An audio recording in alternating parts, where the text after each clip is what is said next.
अंगद के पैर में ऐसा क्या था जो लंका का कोई भी योद्धा उठा न सका। रामायण का वह किस्सा तो आपको याद ही होगा कि जब प्रभु श्री राम की सेना समुद्र लांघकर श्रीलंका में प्रवेश करती है तो श्री राम चाहते हैं कि अगर किसी प्रकार युद्ध को टाला जाए तो विनाश से बचा जा सकता है। युद्ध से होने वाले विनाश से बचने के लिए एक मार्ग निकालने का प्रयास किया जाता है कि लंकापति रावण के पास शांति प्रस्ताव भेजा जाए। सभी ने तय किया कि अंगद को शांति दूत बनाकर भेजा जाए। अंगद जब शांति दूत के रूप रावण की राज्यसभा में उपस्थित हुए तो रावण ने उनका अपमान किया और शांति प्रस्ताव का मजाक उड़ाया। इससे खिन्न होकर अंगद ने रावण की सभा के समक्ष अजीब प्रस्ताव रख दिया। अगर कोई सभासद उसका पैर हिला भी दे तो वह हार मान लेंगे और श्री राम को लंका से अयोध्या ले जाएंगे। इस प्रस्ताव के बाद अंगद अपना पैर जमीन पर टिकाकर खड़े हो गए। सभासद बारी बारी से आकर पैर को हिलाने की कोशिश करते रहे लेकिन कोई डिगा भी नहीं सका। मेघनाद के प्रयास के विफल होने के बाद रावण स्वयं आया किंतु अंगद ने पैर के हाथ लगाने से मना करते हुए कहा, यह सिर्फ सभासदों के लिए था, तुम्हारे लिए नहीं। अगर तुझे पैरों में गिरने का इतना ही शौक है तो प्रभु श्री राम की शरण में जा, मेरी शरण में नहीं। क्यों नहीं हिला सके अंगद के पैर? अंगद एक विशेष क्रिया प्राण की क्रिया के जानकार थे जिसे प्राण विद्या भी कहा जाता था। इस क्रिया से उनका शरीर विशाल एवं बलिष्ठ बन गया जिसके कारण उनके पैर को भूमि से हिला ही नहीं पाया। अंगद के अतिरिक्त श्री राम की सेना ने हनुमान और जामवंत भी इस प्राण विद्या से पारंगत थे। इस प्राण विद्या के बल पर यह तीनों अपने शरीर को मनवांछित किसी भी आकार में परिवर्तित और बलिष्ठ कर सकते थे। इसी प्राण विद्या का उपयोग अंगद ने रावण की सभा में किया और अपने पैर को इतना दृढ़ कर लिया कि उसे हिलाना किसी के बस में नहीं रहा। उनकी यह विद्या अथवा क्रिया रावण की सभा में भी कारगर नहीं रही जिसका कारण वो प्रभु श्री राम और सत्य का प्रतिनिधित्व कर रहे थे और अधर्मी और असत्य के प्रतीक उनके पैर से जूझ रहे थे जिसके कारण ईश्वर की शक्ति का पलड़ा अंगद की ओर था। महाबली योद्धा रावण ने जब कैलाश पर्वत को ही उठा लिया था तो अंगद का पैर क्यों नहीं उठा पाया?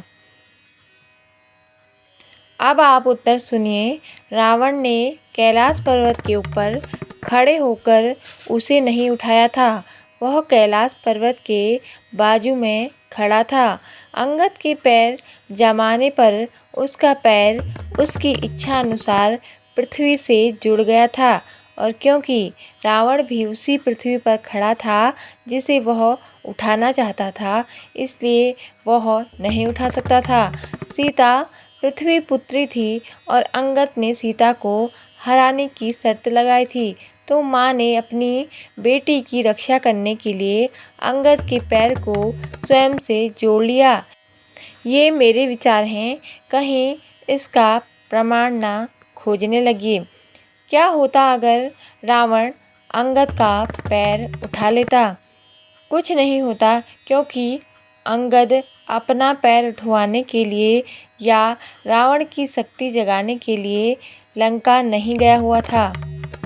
वह लंका में श्री राम के दूत के ऊपर में गया हुआ था। लेकिन रावण से तमाम तर्क वितर्क और मनोवैज्ञानिक युद्ध करते हुए रावण को बहुत क्रोधित कर देता है। जब अंगद ने गुस्से में मुक्का जमीन पर मारा तो जमीन हिल गई। सभासद अपने स्थानों से गिर पड़े। स्वयं रावण भी गिरते गिरते बचा, लेकिन उसके अत्यंत सुंदर मुकुट पृथ्वी पर गिर पड़े। कुछ तो रावण ने जल्दी से उठाकर अपने सिर पर व्यवस्थित कर लिए, लेकिन कुछ को अंगद ने उठाकर श्री रामचंद्र के पास फेंक दिया। रावण मनोवैज्ञानिक रूप से पराजित हो गया था। उसके बाद अंगद ने अपना पैर जमीन पर रोपते हुए रावण से कहा, यदि तू मेरा चरण हटा सके तो श्री राम जी लौट जाएंगे। मैं सीता जी को हार गया। स्वाभाविक है, रावण अंदर ही अंदर डर गया था कि कहीं ऐसा न हो कि वह पैर न उठा पाए। इसलिए उसने अपनी सेना को आदेश दिया कि हे वीरों, पैर पकड़कर इस बंदर को पृथ्वी पर पटक दो। यह रावण की एक और मानसिक हार थी, जिसमें उसने समझ लिया था कि वह पैर उठा नहीं सकता।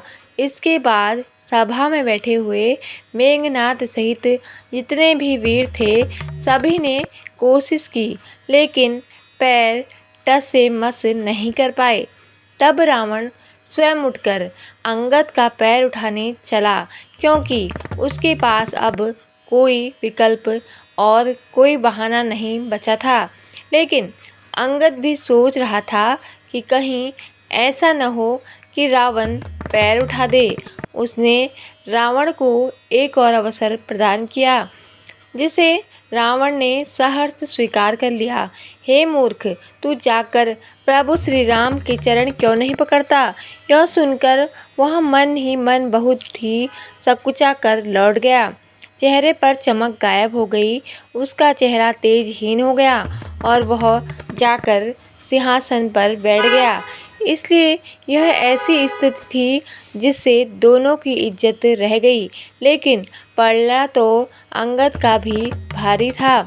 उसने रावण के प्रति सदाशयता भी दिखाई और मनोवैज्ञानिक युद्ध जीत लिया।